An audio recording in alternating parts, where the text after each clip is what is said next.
Peace building in Yemen requires the participation of all social factions, especially women. Yemeni women have been taking the lead in many positions, and excluding them from the peace building process would affect any compromise. This report has more.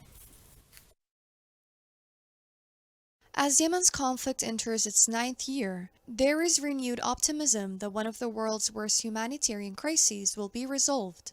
The UN truce, which took place in April 2 and ended on October 2, gave hope to Yemenis to reach a peace agreement. However, women and marginalized groups are still excluded from international peacemaking forums.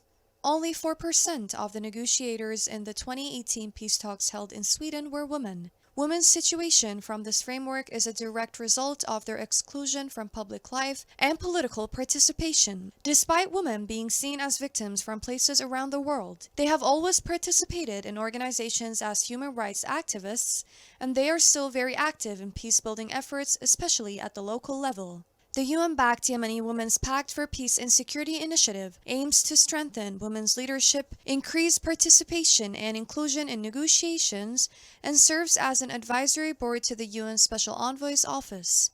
Despite significant obstacles, Yemeni women are clearly an essential part of local conflict resolution efforts. At the international level, this must be reflected in their active participation in peace talks.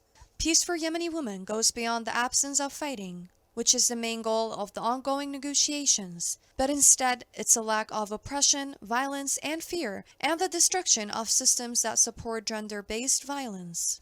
Gender equality should be the foundation of any peace agreement, addressing barriers to women's full participation in public life. This begins with involving the entire society in formal peace talks, with a focus on local community-based activists. Even if an agreement is reached, peace and security for Yemen's women will be a long way off.